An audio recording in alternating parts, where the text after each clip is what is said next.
Assalamualaikum warahmatullahi wabarakatuh. Ya Rabbi bil Mustafa balligh maqasidana waghfir lana ma madha ya wasi'al karami.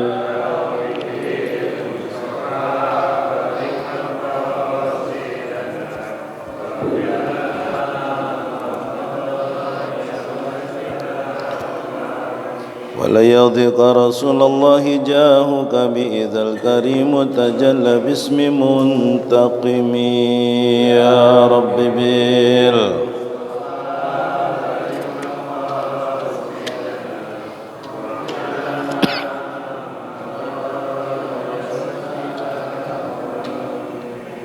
اللهم صل وسلم وبارك عليه وعلى آله. أعوذ بالله من الشيطان الرجيم. بسم الله الرحمن الرحيم. الحمد لله رب العالمين والصلاة والسلام على أشرف الأنبياء والمرسلين سيدنا ومولانا محمد وعلى آله وصحبه أجمعين. أما بعد. Subhanaka la ilma lana illa ma 'allamtana innaka antal alimul hakim. Qala Allah ta'ala fil Qur'anil Karim wa huwa asdaqul qailin. A'udzu billahi minasy syaithanir rajim. Bismillahirrahmanirrahim.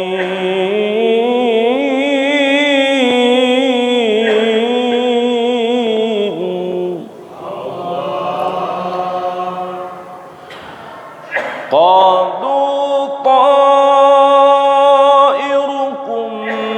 معكم أئن ذكرتم بل أنتم قوم مسرفون.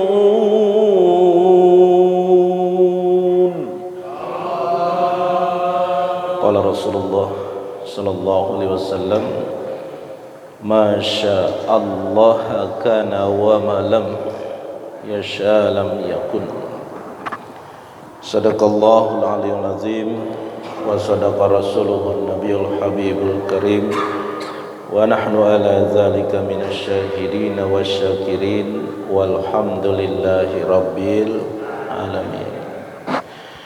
Segenap pengurus dan jamaah Masjid At-Taqwa yang sama-sama insyaallah dimuliakan oleh Allah Subhanahu wa taala, guru-guru kita, para jamaah sekalian yang alhamdulillah pada hari ini, detik ini baru saja kita menyelesaikan salat maghrib berjamaah. Mudah-mudahan ibadah kita yang baru saja kita lakukan, kita dirikan, semoga menjadi bekal untuk ibadah kita kepada Allah Subhanahu wa taala. Salawat bertangkai salam semoga Allah curahkan kepada baginda Rasul Nabi besar Muhammad sallallahu alaihi wasallam beserta keluarga, para sahabat dan kita semua sebagai umatnya, insyaallah mendapatkan dan berharap mendapatkan syafaatul uzma di yaumil qiyamah nanti. Amin ya rabbal alamin. Hadirin yang berbahagia, akhir-akhir ini kita bisa melihat, menyaksikan secara langsung ataupun tidak langsung, baik melalui media cetak ataupun elektro, bahwa negara yang sangat kita cintai ini sedang diuji, bisa sedang ditegur, bisa sedang diazab, bisa juga semuanya dikembalikan kepada diri kita masing-masing. Mulai dari gempanya, tanah longsornya, banjir bandangnya, gunungnya, dan lain-lain sebagainya. Dan itu merupakan suatu pembelajaran buat kita. Dan kalau bicara masalah gempa, bukan hanya di zaman sekarang, bahkan juga pernah kejadian di zaman baginda Rasul Nabi besar Muhammad sallallahu alaihi wasallam. Waktu itu Nabi lagi di Gunung Uhud. Gunung Uhud di mana ya? Di Jonggol. Di sono, Madinah. Terjadi gempa, goyang. Lalu kemudian Nabi menepuk bumi tersebut. Begitu dah kurang lebih. Ditepuk, kemudian bumi, Rasul berkata, "Hai bumi, tenanglah. Belum tiba saatnya, tenang." Karena Nabi yang begituin mukul, berhenti itu bumi, kagak jadi gempanya. Itu Rasulullah yang nepuk. Kalau saya yang nepuk begini, malah ampul-ampulan tuh bumi. Nah, beda. Nabi yang tenang bumi, belum saatnya, diem. Kalau bahasa Betawinya begitu dah, diem. Ini sahabat dipanggilin nama Nabi, suruh kumpul. Kumpul. Apakah kalian barusan merasakan bumi ini bergetar? Ya Rasul, saya merasakannya. Apa kata Nabi? Dosa apakah yang telah kalian lakukan? Kezaliman apakah yang kalian perbuat sehingga Allah menegur dengan menggetarkan ini bumi? Pada diem sahabat. Suruh kembali, suruh ngapain? Suruh memohon ampun kepada Allah Subhanahu wa ta'ala. Makanya kalau enggak buru-buru kembali kepada Allah, jangan heran tuh, yang namanya musibah, kalau kata Kiai almarhum guru kita Zainun MZ, itu kayak kita punya tasbih, terus talinya putus. Kita lagi jalan tuh dari pintu masjid mau ke sini mau sholat jamaah, tuh di situ tasbih kita lagi kita tenteng, putus talinya. Apa yang terjadi itu? Aur-auran, merutug, apalagi acak-acakan, aur-auran, merutug. Nah, kalau merutug tuh dari atas ke bawah turun semua tuh merutug tuh. Kalau aur-auran merutug juga, cuma di bawah pada mencar-mencar tuh ke sana kemari. Biji tasbih yang satu belum selesai berhenti masih ngegelinding, yang lain udah jatuh terus. Nah itu kayak gitu tuh. Lalu bagaimana Al-Quran memandang setiap kejadian yang terjadi baik terhadap diri kita, keluarga kita, lingkungan kita dalam skala yang besar sebuah negara. Pertama Yasin yang saya bacakan tadi, qalu ta'irukum ma'akum a in dzukirtum bal antum qaumun musrifun. Banyaknya terjadi perbuatan dosa besar kepada Allah. Mereka utusan-utusan itu berkata, kemalangan kamu itu adalah karena kamu sendiri. Apakah kamu diberi peringatan? Sebenarnya kamu adalah kaum yang melampaui batas. Nah, jadi kalau misalnya kita ujug-ujug terjadi sesuatu sama diri kita, ujug-ujug itu tiba-tiba kita lagi jalan di lapangan nih. Misalnya di situ tuh di lapangan bola nih, kita lagi jalan sendirian. Habis dagang apa habis macul dagang, itu lapangan bola gede banget, ujug-ujug ada batu mampir di jidat, beletak, luka dahi kita, benjol. Apakah kita mau marah-marah di tengah lapangan? Nggak mungkin. Siapa yang mau kita salahin, ini batu arahnya dari mana? Kalau seandainya kita marah-marah di tengah lapangan sendirian, paling kalau ada tetangga yang lewat, paling cuma ngomong begini, ya Allah, udah lama itu begitu, kasihan amat ya. Tak mikir, ini lapangan bola segini leganya, ladahi saya segini gedenya, kenapa ini batu mampir ke sini kagak ke sebelah sono? Kan logikanya begitu ya. Lah jidat kita segini, lapangan bola segitu, itu batu ngapa ke sini? Astagfirullahalazim. Ya Allah, ini mungkin teguran dari Allah. Kepala kita yang kita hormati rupanya jarang dipakai sujud kepada Allah Subhanahu wa taala. Allah tegur tuh jidatnya pakai batu.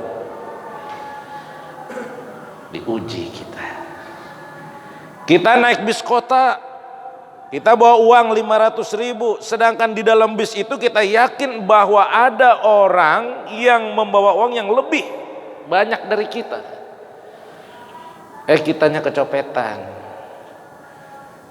Kita berpikir lagi, ini orang ini copet, kenapa nyopet saya yang bawa cuma 500, kenapa enggak orang-orang aja yang bawa uangnya lebih besar dari saya? Astagfirullahalazim. Ya Allah, mungkin saya kurang zakatnya. Tuh, ya. Jadi kalau misalnya ujian, teguran dan azab itu, bagaimana posisi kita, di mana kita tempatkan? Kalau sholat kagak, puasa kagak, ibadah-ibadah yang lain kagak, pakai ngomong, ngapa lu sakit? Allah lagi nguji saya. Lah kagak nyambung. Gue lagi diuji sama Allah, ini mah penyakit ini, astagfirullahaladzim. Bukan diuji itu mah, ya kan? Nah, kalau yang ibadah dikasih sakit ujian, dikasih musibah ujian, pantas ngomongnya gitu. Karena banyak terjadi, yaitu ialah perbuatan dosa besar, kemusyrikan dan lain-lain sebagainya. Lalu bagaimana sikap kita ketika kita melihat sebuah kemunkaran yang ada di hadapan kita? Man ra'a minkum munkaran falyughayyir biyadihi wa la yastati fa bilisani wa la yastati fa biqalbihi. Kata Nabi, rubah dengan kekuasaanmu. Kalau nggak bisa, dengan tangan nih kekuasaan, dengan lisan juga nggak bisa, maka dengan doa. Nah, maka dosa besar itu termasuk salah satu pengundang datangnya musibah. Banyak dosa besar ya, kalau kita rinciin satu-satu terlalu banyak. Lalu kemudian yang kedua, Al-Qasas 59, banyaknya kedurhakaan dan kezaliman. Wa makana rabbuka muhlikal qura hatta yab'atsa fi ummiha rasula yatslu alaihim ayatina wa ma kunna muhlikil qura illa wahluha zalimun. Apa sih kezaliman? Nggak usah kezaliman yang apa namanya, yang besar-besar dulu dah. Kezaliman yang terjadi dalam diri kita aja dulu. Walaqad dzara'na li jahannama katsiran minal jinni wal ins lahum qulubun la yafqahuna biha. Kata Allah, neraka jahanam itu isinya jin dan manusia. Jin wal ins. Mereka diberikan hati tetapi tidak pernah mengerti dengan hatinya. Mereka diberikan mata tetapi tidak pernah mengerti dengan matanya. Mereka diberikan telinga tetapi tidak pernah mengerti dengan telinganya. Ulaika kal an'am bal hum adall wa ulaika humul ghafilun. Ini bahasa udah apa sih namanya? Udah sadis nih kalau bahasa kitanya. Mereka sesat kata Allah, bahkan lebih sesat daripada binatang. Wa ulaika humul ghafilun, yaitu orang-orang yang lalai dari peringatan Allah Subhanahu wa taala. Bukankah Allah Subhanahu wa taala tidak akan membinasakan negeri-negeri sebelum dia mengutus seorang rasul di ibu kotanya yang membacakan ayat-ayat kami kepada mereka, dan tidak pernah pula kami membinasakan penduduk sebuah negeri kecuali penduduknya melakukan kezaliman. Makanya kalau nabi-nabi terdahulu itu kalau umatnya berbuat kezaliman langsung berdoa kepada Allah, langsung azabnya turun. Nabi Lut yang dikenal dengan kaumnya di mana mereka laki dengan laki, perempuan dengan perempuan, homo dan lesbi, yang sekarang nama kerennya LGBT, ya. Dan mereka lagi jor-joran mempromosikan hal tersebut, termasuk dalam event besar Piala Dunia. Mereka pengen pakai warna apa namanya nih, pelangi ya di sini. Ya diantaranya negara Jerman yang menggebu-gebu untuk mendapatkan perhatian dunia, pengakuan.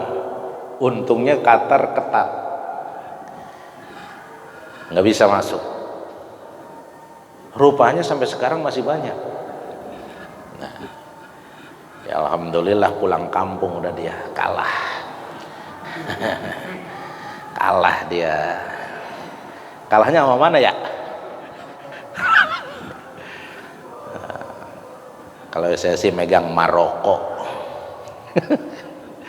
Bagaimana nggak megang Maroko? Mau masuk lapangan bola aja. Bismillahirrahmanirrahim. Alhamdulillah. Bismillahirrahmanirrahim. Allahu la haula wala quwwata illa billah. Kipernya aja namanya Yasin. Oh, Yasin itu. Jangan main-main tuh surat Yasin. Nah, mereka jadikan media sepak bola untuk mempromosikan sesuatu yang dilarang oleh Allah. Untungnya negara Qatar termasuk negara yang menerapkan peraturan-peraturan syariat Islam.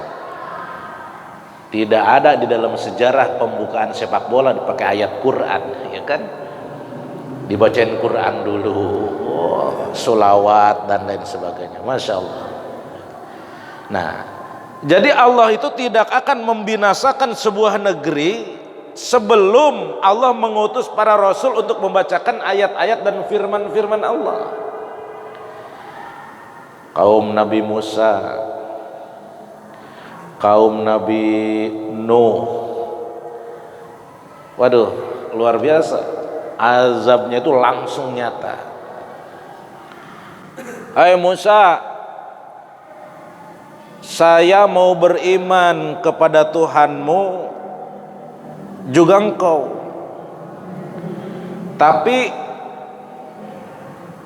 ini sedang terjadi bala, angin topan, puting beliung, sambar menyambar petir selama 7 hari. Kalau seandainya engkau bisa menghentikan ini topan ini nih, saya beriman sama Allah. Nabi Musa berdoa, ya Allah, hentikanlah angin topan badai ini, berhenti, set. Wah, bener nih Nabi Musa Rasul nih, sakti soalnya, mujizatnya hebat.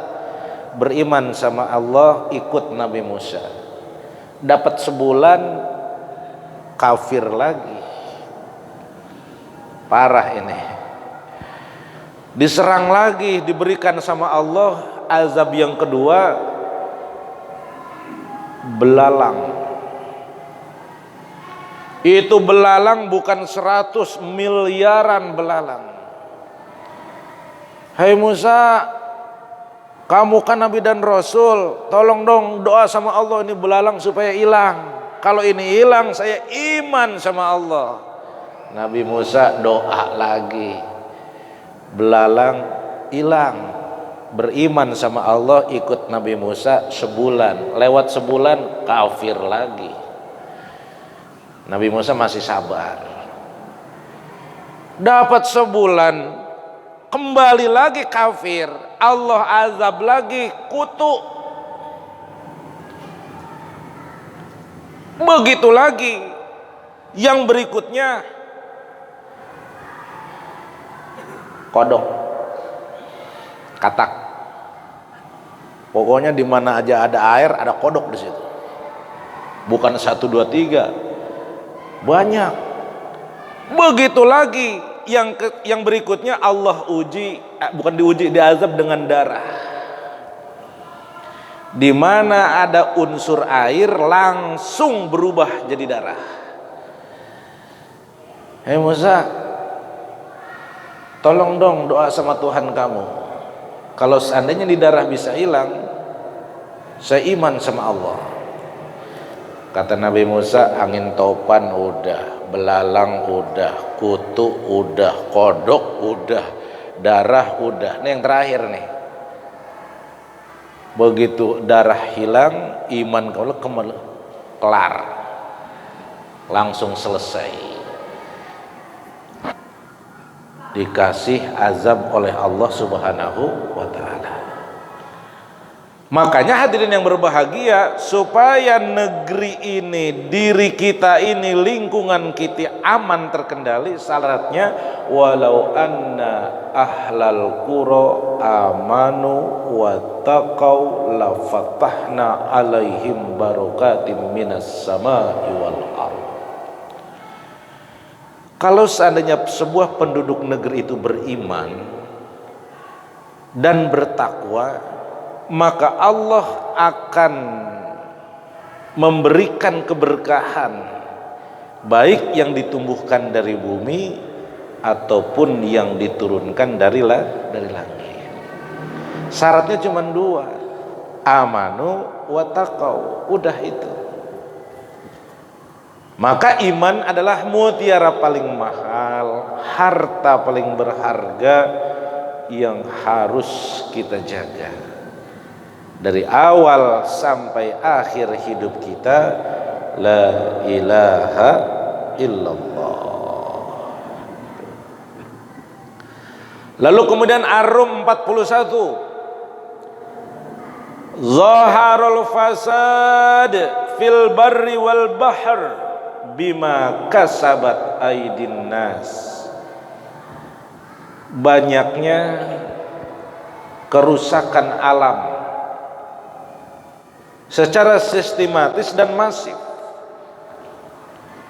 Siapa yang merusak alam? Manusia.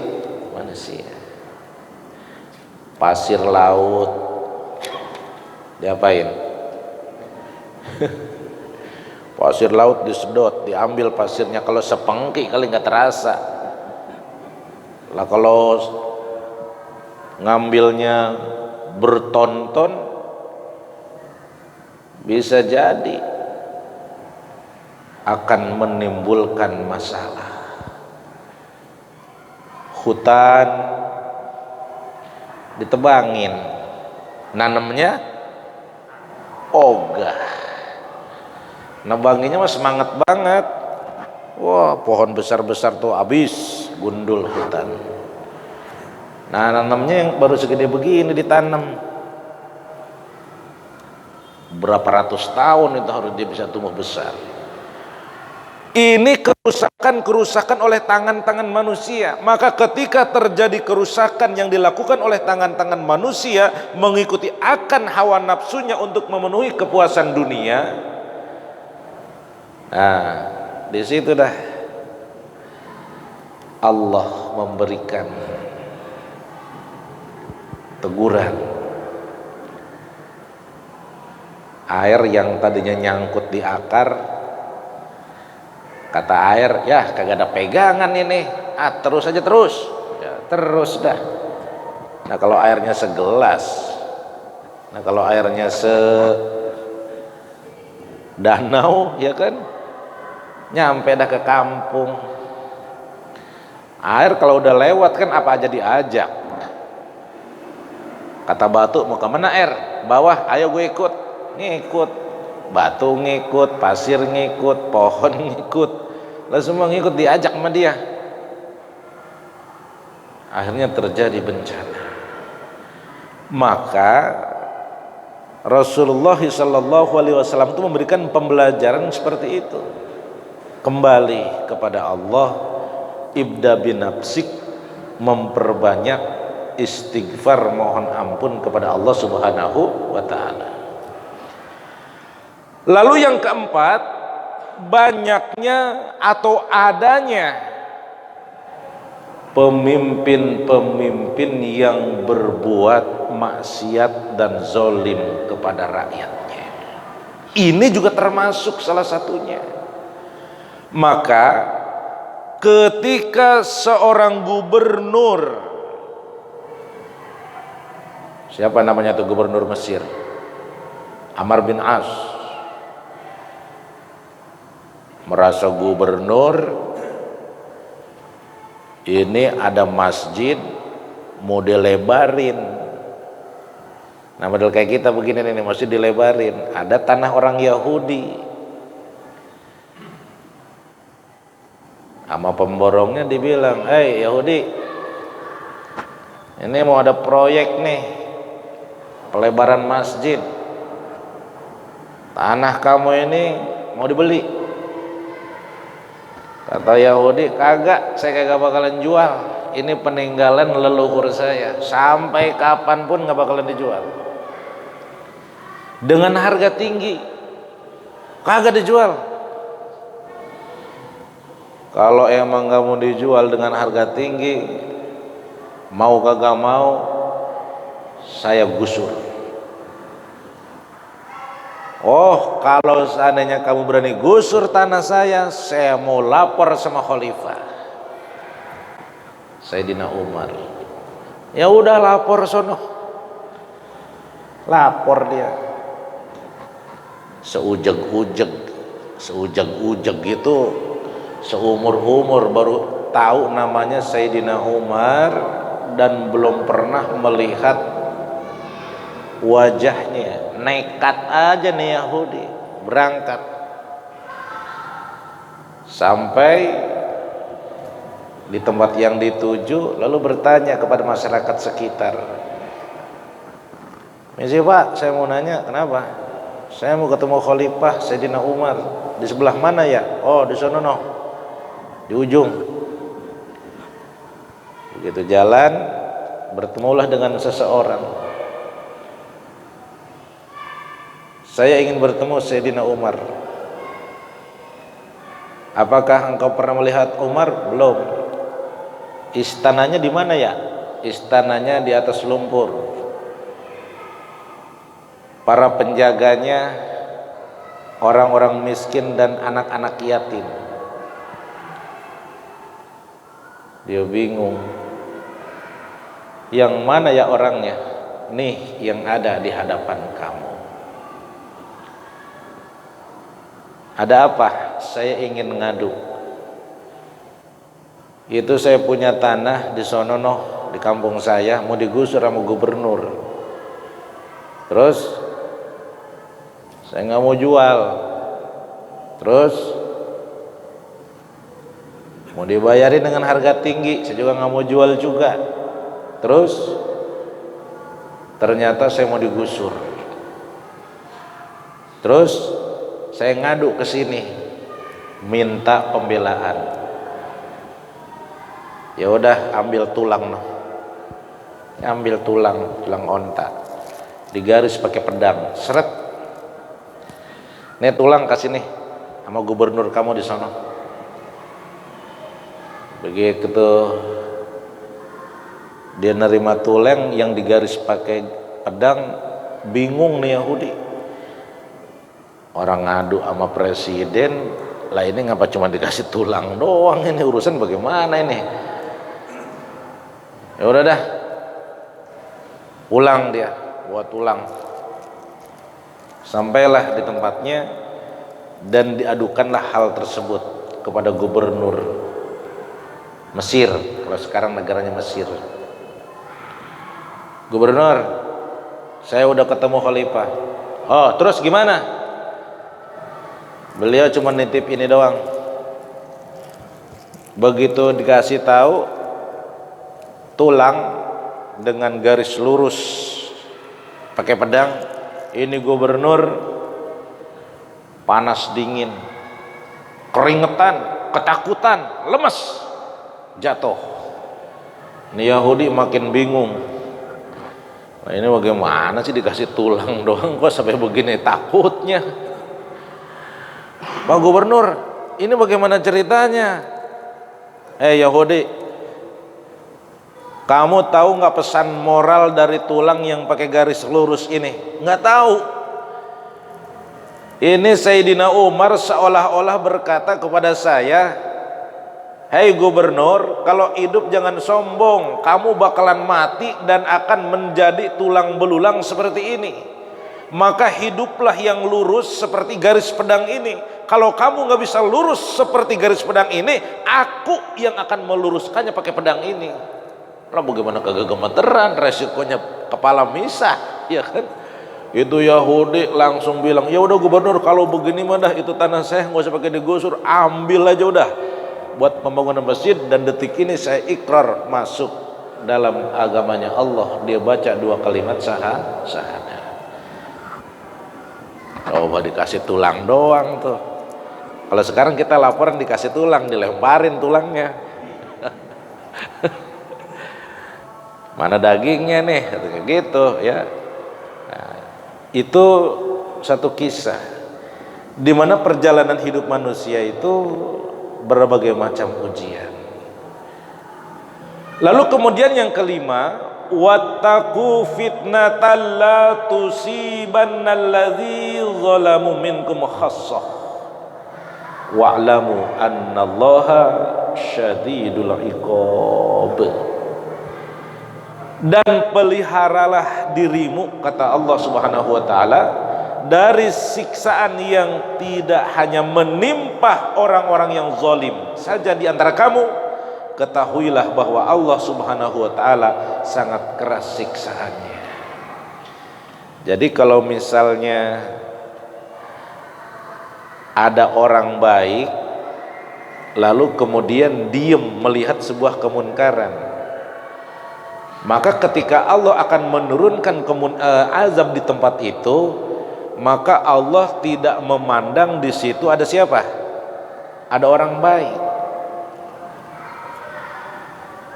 Kita tuh kagak mau orang makan nangkanya, nah kita ingin getahnya. Ya kan sering kita dengar kata kiai itu, kata beliau mau balik, dia maboknya di rumah dia, yang beli minuman keras pakai duit dia minum di rumah dia. Ada urusan apa dengan Anda semua? Tapi bener juga kalau dipikir-pikir, beli minuman pakai duit dia, yang mabok dia minum di rumah dia juga lah. Cuman kan kalau lembagaan Allah nurunin azab lantaran perbuatan dia, yang mati kan bukan cuma dia lah, kita juga kebagian juga. Masa ada gempa cuma di situ doang, sebelah sini kagak, ya kan? Seperti itu. Nah, bagaimana cara merubahnya supaya kita tidak diam saja melihat sebuah munkar yang tadi Rasul bilang? Dengan tangan, waduh, nggak bisa ini. Dengan lisan, waduh, kayaknya tambah nggak bisa lagi, bisa kacau ini. Lalu dengan apa? Dengan doa. Adhaful iman. Walaupun dengan doa itu selemah-lemahnya daripada nilai keimanan. Al-Baqarah 155 yang ke-6, 155 yang ke-6, wala nabluwannakum bisyai'in minal khauf wal ju' wa naqsim minal amwali wal anfusi was samarat wa basyiris sabirin. Dan di antara ujian-ujian Allah kepada kita, kamu akan diuji dengan sedikit ketakutan. Takut apa? Kelaparan, kekurangan harta jiwa, kekurangan buah-buahan, dan lain sebagainya. Dan sampaikanlah kabar gembira kepada orang-orang yang sabar. Ini ayat yang ke-6 yang bisa mengandung musibah. Rasa takut, kelaparan, rasa takut, kekurangan, kehilangan harta jiwa dan lain sebagainya, yang menyebabkan rasa takutnya itu bukan malah dekat kepada Allah, tetapi dia malah menjauh daripada Allah Subhanahu wa taala. Padahal kata ayat ini, sampaikan kabar gembira kepada orang-orang yang sabar. Ya kan? Kalau di zaman kita, alhamdulillah, walaupun beberapa waktu yang lalu pernah terjadi musim kemarau yang panjang, sampai tukang gali sumur itu keliling kayak dagang servis payung. Pernah terjadi kan? Gali sumur, bor, ngebor, keliling dia bawa linggis sama tambang itu, pada kering. Nggak bertahan lama, alhamdulillah banyak orang yang melaksanakan sholat istisqa. Banyak saudara-saudara kita yang melantunkan kalimat zikir, mohon kepada Allah agar diturunkan hujan. Alhamdulillah, hujan datang, air berlimpah, tumbuhan subur. Manusia masih ngedumel aja, dikasih panas salah, dikasih hujan salah. Hujan mulu ini, ya Allah, panas banget ini, kapan hujannya lagi? Panas minta hujan, lagi hujan minta panas. Itu salah satu di antara manusia. Yang ketujuh, yang terakhir, man kana yuridul hayatud dunya wa zinataha nuwaffi ilaihim a'maluhum fiha wa hum fiha la yubkhasun. Hud ayat 15-16. Barang siapa yang menghendaki kehidupan dunia dan dengan berbagai macam perhiasannya, pasti kami berikan balasan penuh atas, yaitu ialah pekerjaan mereka. Jadi kalau kita di dunia ini kita mintanya urusan-urusan dunia, karena Allah itu maha pengasih, maha penyayang, Allah kasih dengan penuh, dengan sampai dia puas atas pekerjaan mereka, dan tidak dirugikan sedikit pun oleh Allah. Allah maha pengasih, semuanya dikasih, tetapi tidak semua yang dikasih itu disayang. Makanya kalau misalnya ada ungkapan, kenapa ya itu orang ibadah kagak apa kagak tapi rezekinya tuh lancar, maju. Allah maha pengasih, dikasih semuanya, tetapi tidak semuanya dikasih itu disayang oleh Allah Subhanahu wa ta'ala. Justru yang harus didahulukan, walal akhiratu khairul laka minal ula.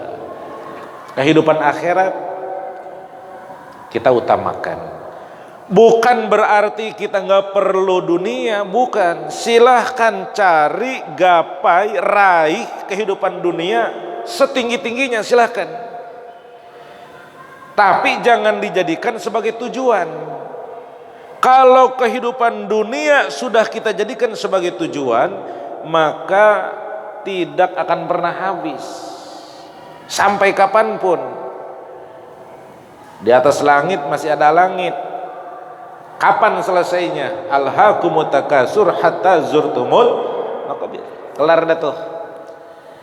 Tapi dunia itu kita jadikan sebagai alat untuk memperoleh kebahagiaan akhirat. Nah, itu baru benar.